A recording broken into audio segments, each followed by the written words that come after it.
Hello friend, आप सभी का आपके ही यूट्यूब चैनल पे एक बार फिर से स्वागत है। और दोस्तों, आज इस वीडियो में हम बात करने जा रहे हैं बिहार एसएससी इंटर लेवल के एग्जामिनेशन का एडमिट कार्ड जारी हो चुका है, वो भी मेंस का।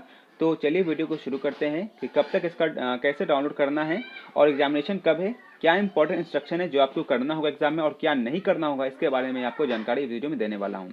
तो चलिए वीडियो को शुरू करते हैं। डिस्क्रिप्शन में लिंक मिलेगा, वहाँ पर जाना है आपको। ये जो लिंक है वो आपको वहाँ पर मिल जाएगा। वहाँ पे जाने के बाद डायरेक्टली आपको यहाँ पे सूचना पट है, सूचना पट पे जाने के बाद डायरेक्टली इस पेज पे ओपन होएगा, जहाँ पे पहला लिंक ही आपको मिलेगा 15 दिसंबर जो का, ये आप जो लिंक मैं हाईलाइट कर रहा हूँ ये लिंक आपको मिलेगा। उस पर सिंपल आपको क्लिक करना है। क्लिक करने के बाद डायरेक्टली आपको इस पेज पे डायरेक्टली आप क्या होंगे, ओपन होंगे, जहाँ पे आपके सामने inter admit card admit card है इंटर लेवल एग्जामिनेशन का मेंस के लिए 2014 का एग्जाम जो बाकी था, वैकेंसी था उसी का। यहाँ पे ऑप्शन देख रहे हैं, यहाँ पे लिखा है click download button to download instruction and form 12। ये जिसको आपको डाउनलोड करना बहुत जरूरी होगा। इसके बिना के एग्जाम में आप जाइएगा तो आपको एग्जाम देने नहीं दिया जाएगा, ये ध्यान में रखना है। तो सबसे पहले मैं आपको इसके बारे में, इंस्ट्रक्शन के बारे में बताने से पहले मैं चाहता हूँ आपको ये समझा दूँ कैसे डाउनलोड करना है। तो रजिस्ट्रेशन नंबर आपके पास होगा, आपको वहाँ पर जाके इसको लिख देना है। आपका डेट ऑफ बर्थ है ये लिख देना है, या रोल नंबर आपको लिखना है, रोल नंबर लिख दीजिए, और डेट ऑफ बर्थ लिखना है, डेट ऑफ बर्थ लिख दीजिए। आपको कम से कम रजिस्ट्रेशन नंबर और रोल नंबर से कोई एक चीज़ को फिलअप तो करना ही करना है, लेकिन डेट ऑफ बर्थ भरना तो हर चीज़ में अनिवार्य है। उसके बाद लॉगिन पर जैसे क्लिक करेंगे आपका जो डाउनलोड होगा वो स्टार्टिंग हो जाएगा। डाउनलोड स्टार्ट होने के बाद आपके सामने एडमिट कार्ड जो होगा वो आपको यहाँ पे दिख जाएगा, ठीक है। जहाँ पे आपके सामने पूरा इंस्ट्रक्शन रहेगा, उसमें डाउनलोड एडमिट कार्ड में भी आपका सेंटर रहेगा, वो भी बता देने वाला हूँ। पर उससे पहले कुछ इंस्ट्रक्शन है वो आपको बताना जरूरी होता है। कैसे डाउनलोड करना था, डाउनलोड का ऑप्शन है, यहाँ पे क्लिक करना है, जो यहाँ दिख रहा होगा आपको, ये डाउनलोड का जो बटन है इस पर क्लिक करने के बाद आपको ये डाउनलोड होगा। अब डाउनलोड होने के बाद आप डायरेक्टली किस पेज पे ओपन होगा, तो कुछ इस प्रकार का पेज ओपन होगा, जहाँ पे लिखा है इंपॉर्टेंट इंस्ट्रक्शन फॉर कैंडिडेट। अब चलिए मैं इसे जूम आउट करता हूँ, अब यहाँ सब समझाना शुरू करता हूँ कि क्या क्या कहा गया है। एक लाइन के अगर समझना है तो आप यहाँ पे ये समझ लीजिए। पहला कहा गया है कि पेन, पेंसिल, कैलकुलेटर, जो भी इलेक्ट्रॉनिक इक्विपमेंट है आपको वो ले जाना नहीं होगा। अगर ले जाते हैं तो आपका जो साथ कानूनी कार्रवाई होगा और आपको एग्जामिनेशन में बैठने नहीं दिया जाएगा। सबसे पहला इंपॉर्टेंट यही था, ठीक है। अभ्यर्थी इसका उल्लंघन करते हैं तो उनका कैंडिडेचर जो होता है वो कर दिया जाएगा, रद्द कर दिया जाएगा और एग्जाम में आपको बैठने नहीं दिया जाएगा। दूसरा कहा गया है कि प्रत्येक परीक्षा के वितरित की गई परीक्षा पुस्तक, यहाँ पर दूसरा पॉइंट अगर पढ़ना होगा तो पढ़ लीजिए कि प्रत्येक अभ्यर्थी को वितरित की गई परीक्षा पुस्तिका पर छपा नंबर और ओएमआर पर जो छपा नंबर सेम होना चाहिए। मतलब ओएमआर पर मान लीजिए 1 2 3 4 का नंबर है और आपको जो आंसर शीट मिला उस पर भी 1 2 3 4 ही होना चाहिए। ऐसा नहीं कि ओएमआर पे कुछ अलग है और आंसर शीट पे अलग। अगर ऐसा होता है तो आप प्लीज़ अपने इन्विजिलेटर को बोल दीजिए 10 मिनट के अंदर, एग्जामिनेशन शुरू होने से 10 मिनट के अंदर पहले बोल दीजिए अगर कुछ ऐसा मिलता है या अगर दोनों नंबर सेम नहीं है तो बोल के चेंज करवा सकते हैं। एग्जाम स्टार्ट होने के बाद आपको ये पुस्तक बदलने नहीं दी जाएगी, आपको इंपॉर्टेंट रखना याद है। 3 नंबर कहा गया है कि ओएमआर पुस्तक को भरते समय में जो भी आपको पढ़ना है वो सावधानी पूर्वक भरना है, ठीक है। और ओएमआर पुस्तक पर किसी प्रकार का चिन्ह आदि ना छोड़े। मतलब जैसे कि आप ओम लिखते हैं, बहुत से बच्चे स्टार्ट करते हैं कोई भी एग्जाम तो ओम लिखते हैं, तो ये आपको ऐसा नहीं लिखना है। या बहुत से बच्चे 786 लिखते हैं, ये भी आपको नहीं करना है। या शुरुआत या श्री गणेश जो लिखना होता वो सब आपको नहीं लिखना, ये क्लियर यहाँ मेंशन किया हुआ है। अगर ऐसा पाया जाता है तो आपका जो कॉपी होगा वो नहीं चेक होगा, आपको कैंडिडेचर भी रद्द कर दिया जाएगा। यदि अभ्यर्थी रोल नंबर, सेंटर कोड और प्रश्न पुस्तिका का नंबर सही ढंग से नहीं लिखते हैं या नहीं भरते हैं गोले को, तो आपका ओएमआर जो होगा कॉपी चेक नहीं होगा। ये भी ध्यान रखना, आपका सेंटर कोड, रोल नंबर और पुस्तक प्रश्न पुस्तिका का जो नंबर होता है वो आपको जो मिलता है ओएमआर शीट पर आपको सावधानी पूर्वक भरना है। अगर गलती होता है तो आपका कॉपी चेक नहीं होगा। अब इसके आगे बात करते हैं अभ्यर्थी उनके लिए आवंटित। यहाँ पॉइंट नंबर 5 पे देख रहे होंगे, यहाँ लिखा है अभ्यर्थी को जहाँ पे सीट लोकेटेड किया गया आपको वहीं बैठना है। अगर अलग जगह बैठते हैं, अगर पाए जाते हैं तो आपका जो कैंडिडेचर होगा वो रद्द कर दिया जाएगा। और छठा है अभ्यर्थी को उपस्थिति पत्रक पर जहाँ पे साइन करने बोल रहा है आपको वहीं पे साइन करना है। अगर साइन वहीं पर नहीं करते हैं तो भी आपका जो कैंडिडेचर होगा वो रद्द कर दिया जाएगा। फिर दिखा कि अभ्यर्थी उपस्थिति पत्रक एवं प्रवेश पत्र में हिंदी तथा अंग्रेजी हस्ताक्षर करेंगे, जहां हिंदी और इंग्लिश बोलेगा वहीं करना है। साथ में बाएं हाथ का अंगूठा भी आपको निशान लगाना होगा। मतलब जहां पे हिंदी का ऑप्शन होगा हिंदी में साइन करना तो वहां पे हिंदी कीजिएगा, और जहां पे इंग्लिश में साइन करने बोलेगा वहां पे इंग्लिश में साइन कीजिएगा। ऐसा नहीं कीजिएगा कि हिंदी की जगह इंग्लिश साइन कर रहे हैं और इंग्लिश की जगह हिंदी में साइन कर रहे हैं, तो भी आपका रिजेक्ट हो जाएगा। और थंब जो लगाने बोलता है तो बाएं हाथ के अंगूठे का निशान लगाना, ना कि और कोई उंगली का। तो बाएं हाथ का लेफ्ट हैंड का थंब लगा आपको मोहर लगाना है या आपको अंगूठा लगाना है। अगर किसी प्रकार कदाचार करते हुए पकड़ा जाते हैं तो आपके विरुद्ध दंडात्मक कार्रवाई की जाएगी या कानूनी कार्रवाई की जाएगी और आपका फिर भी आपका कैंडिडेचर रद्द कर दिया जाएगा। ठीक है। अब उसके बाद बोलता है कि अभ्यर्थी जो है प्रवेश पत्र को सुरक्षित रखेंगे और आवश्यकता अनुसार इसे प्रस्तुत कर सकेंगे। मतलब आपको एडमिट कार्ड को संभाल के रखना है, हिरा नहीं देना। सबसे पहले काम के फोटो को ही आपको खींच के रख लेना है, जिसमें आपको साइन किया जाएगा, क्योंकि आपका एडमिट कार्ड में बता दूंगा फॉर्मेट है वहाँ पर साइन करने का, वो भी ध्यान रखना है। वो बताता हूँ क्यों नहीं हिराना चाहिए। परीक्षा में बायोमेट्रिक का उपयोग किया जा सकता है, कंफर्म नहीं पर किया ही जाएगा। ठीक है, जहाँ पे फोटो, अंगूठा या उंगली का आपका निशान लिया जाएगा। अभ्यर्थियों के लिए केंद्र अधीक्षक या वीक्षक के द्वारा जो भी निर्देश दिए जाते हैं उनका पालन करना अनिवार्य होगा। परीक्षा समाप्त होने के बाद उपलब्ध कराए गए प्रश्न पुस्तिका OMR को आपको जमा करना ही होगा। ठीक है, अगर आप नहीं जमा करते हैं तो आपका कैंडिडेट रद्द कर दिया जाएगा और आपके साथ कानूनी कार्रवाई भी किया जाएगा। ये भी यहाँ पे मेंशन किया गया है।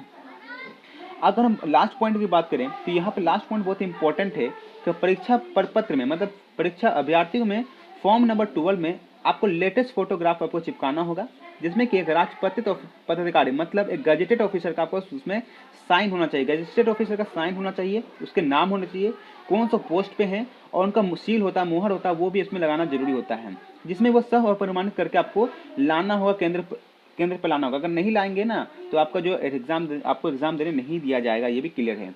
परीक्षा फॉर्म जो है 12 कहाँ है तो इसी के साथ में आपको अटैच होगा, वो भी आपको पढ़ना, डाउनलोड करना ही करना होगा।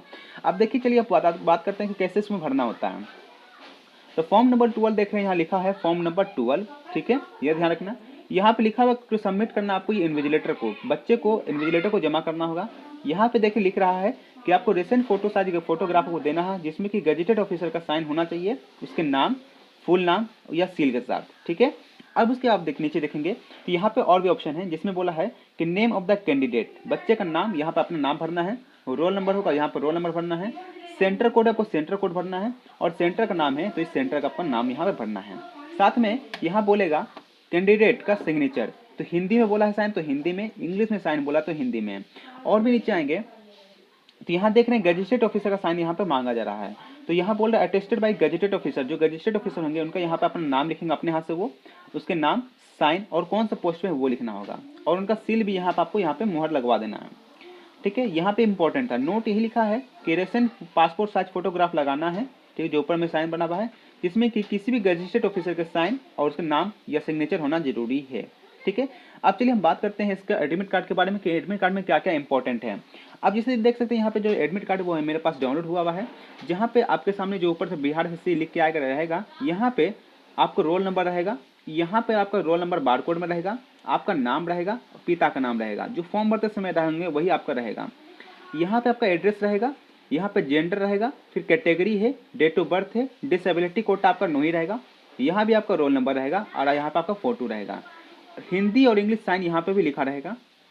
साथ में जस्ट उसके नीचे देखिएगा तो यहाँ पे सेंटर है, सेंटर का नाम है, और सेंटर कोड आपका देख लीजिए 3 डिजिट का सेंटर कोड है। ध्यान रखना, आपको जो सेंटर कोड है वो 3 डिजिट का होगा, वो ध्यान रखना है। सेंटर का नाम और सेंटर कोड है। अब उसके नीचे देखेंगे तो कितने पाली में एग्जाम होगा, इस चीज़ को यहाँ पे समझाया गया है। तो यहाँ पे देख रहे हैं, यहाँ पे हिंदी और जीके का एग्जाम होगा। 25 दिसंबर को एग्जामिनेशन है, डिक्लेयर किया हुआ है। जो पहले 2 पाली में होगा, 10 से 12:15 बजे हिंदी का एग्जाम होगा, फिर जीके का 2 से 4:15 बजे एग्जाम होगा। उसके बाद कुछ इंस्ट्रक्शन यहाँ भी दिया गया है, तो मैंने पहले बता दिया था आपको इस सब इंस्ट्रक्शन में, तो ये फिर समझ लीजिए कि यहाँ लिखा है प्रवेश पत्र आपको लाना होगा, जिसमें फोटो युक्त पहचान पत्र और फॉर्म 12 ही आपको एग्जाम के अंदर ले जाना होगा। ठीक है, मात्र 3 दस्तावेज लेना, एडमिट कार्ड, पहचान पत्र में Aadhaar card, PAN card, driving licence, voter ID card, कुछ भी आपको ले जाना है। साथ में फॉर्म नंबर 12 जो पहले आपको PDF में मिला हुआ पिछले बार में, इस सब का लिंक आपको डिस्क्रिप्शन में मिलेगा, वहाँ से डायरेक्टली डाउनलोड कर सकते हैं। फिर यहाँ पे कोरोना संक्रमण के लिए ध्यान में रखते हुए आपको मास्क पहने रहना होगा, जरूरी है, और सोशल डिस्टेंसिंग का अनुपालन करना होगा। ये तो आपको मास्क तो ले जाना है। ठीक है, अब देखिए यहाँ लिखा है कि अभ्यर्थी को जो परीक्षा शुरू होने से पहले 2 घंटा पहले पहुंचना होगा एग्जाम सेंटर पे, और अपना जो परीक्षा हॉल है वो अपना खोज लेके अपना बैठ जाना है। आपको OMR पत्र भरने के लिए आपको सिर्फ काले और नीले बॉल पॉइंट का ही देना पड़ेगा, जो कि आपको परीक्षा हॉल में ही मिला जाएगा। आपको अपना पेन नहीं ले जाना है। ठीक है, ना ही काला ना ही ब्लू आपको नहीं ले जाना है, आपको परीक्षा हॉल में ही आपको प्रोवाइड किया जाएगा। अब आपको वहीं से बैठ के देना है उसी का पेन से, फिर बाद में आपको वापस करना होगा। अभ्यर्थी को प्रवेश पत्र जो है सुरक्षित रखेंगे, क्योंकि जब जरूरत पड़ेगा तो आपको प्रस्तुत करना पड़ेगा। अभ्यर्थी को निर्देश किया जाता है कि वो चप्पल पहन के एग्जामिनेशन के अंदर आएंगे, जूता पहनकर नहीं आएंगे। अगर जूता पहनकर आते हैं तो उनको जूता बोलेगा बाहर में खोलने के लिए, तो वो आपको खोल के जाना पड़ेगा। परीक्षा समाप्त होने के बाद प्रश्न पुस्तिका और OMR को आपको वीक्षक को लौटा देना होगा। अगर नहीं लौटाते हैं तो मैंने आपको पहले बता दिया ऐसा कानून कि नहीं दीजिएगा तो आपका रिजेक्ट हो जाएगा और साथ कानूनी कार्रवाई भी कर दिया जाएगा। अब इम्पोर्टेंट ये होता है कि आपको ये गलती ना करना हो, सबसे बड़ा इंपॉर्टेंट होता है, बहुत से बच्चे यही गलती करने वाले मुझे लगता है जिसे। तो यहाँ पे subject name, date, time, signature of बोला candidate in English, note in calculators, अभ्यर्थी का हस्ताक्षर हिंदी में, और परीक्षा कक्ष में वीक्षक का हस्ताक्षर इन्विजिलेटर का साइन बोलेगा। तो जैसे कि फर्स्ट पाली में एग्जाम दे रहे हैं हिंदी का, 25 दिसंबर को एग्जाम है, 10 से 12:15 सही लिखा हुआ है। सबसे पहले अगर एग्जाम फर्स्ट सीटिंग में दे रहे हैं ना, तो सिर्फ आपको यहाँ पे इंग्लिश में साइन करना है और हिंदी में साइन करना है। ऐसा नहीं कर दीजिएगा कि आप फर्स्ट सीट में एग्जाम दे रहे हैं तो साइन और इंग्लिश दोनों यहीं पे साइन कर दिए, पहले ही कर दिया, ऐसा नहीं कीजिएगा। जब आपका एग्जामिनेशन जब जिस पाली में होगा उसी पाली में उसके सामने आपको साइन करना होगा, ये बात ध्यान आपको रखना है। अगर ऐसा नहीं करते हैं, आप दोनों साइन पहले ही कर देते हैं, तो आपको एडमिट कार्ड का वैल्यू नहीं रहेगा, आपको एग्जामिनेशन में नहीं दिया जाएगा एंटर करने के लिए। और ये साइन आपको घर से ही करके नहीं ले जाना है, ये आपको इन्विजिलेटर जब आएगा तो आपको सामने ही आपको वहां साइन करना होगा। जब जीके का एग्जाम हो रहा होगा तो आपको सेकंड पाले में ये जो ब्लॉक है इसका साइन उस टाइम का आपको करना है, और उसके सामने जो साइन जो होगा वो इन्विजिलेटर करेंगे जो उस टाइम गार्डन में होंगे। तो ये बहुत बड़ा इंपॉर्टेंट था समझना आपको। बहुत से बच्चे यही गलती करने वाले थे, मुझे लग रहा था। अब नहीं लगता मुझे कि यहाँ पे किसी बच्चे को कंफ्यूजन होगा। अगर फिर भी कंफ्यूजन होता है तो प्लीज कमेंट करके बताइएगा, मैं इसका सोल्यूशन आपको जरूर बताऊंगा। तो आशा करता हूँ ये वीडियो अच्छा लगा होगा। अगर वीडियो अच्छा लगा हो तो प्लीज वीडियो को लाइक, शेयर और चैनल को सब्सक्राइब कीजिएगा। मिलेंगे नेक्स्ट वीडियो में। तो thank you for watching this video.